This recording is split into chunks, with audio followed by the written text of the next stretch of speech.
On today's episode of I Lived Through an Actual Dictatorship So You'll Know We're Not in One, I want to answer these questions. After my video yesterday explaining the quota that the government gives the Cuban citizens and expect them to survive on, many of you came with the question, how are they actually surviving? Stands to reason that no one can survive on 1 pound of lentils per month. So in order to actually survive, they use 3 systems which I'm about to explain to you.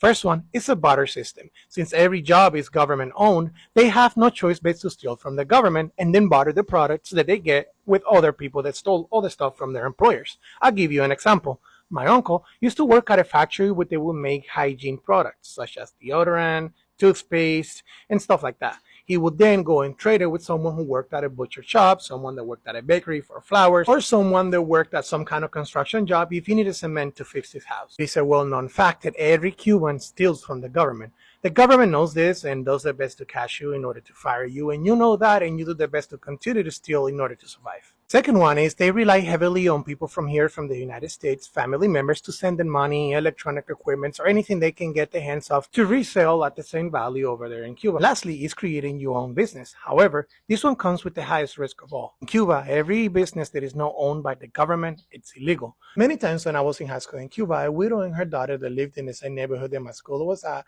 they would make these donuts type of things. We call them rosquitas. They would get in the corner and every morning in the afternoon sell it to the students that were coming in and coming out.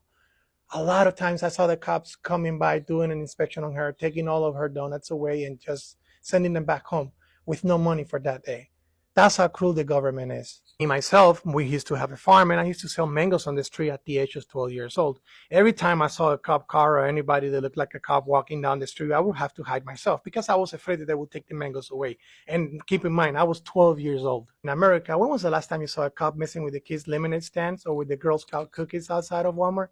So those are the 3 ways Cubans survive. It is not an easy life, but it's definitely something that they see every day and they've kind of gotten used to it. You don't realize you live in a dictatorship and how good other people have it until you come to this country and you look at Americans protesting and complaining that this country is taking away their freedom while they're recording on an iPhone 17 Max. Don't understand what your concept of freedom looks like to you guys.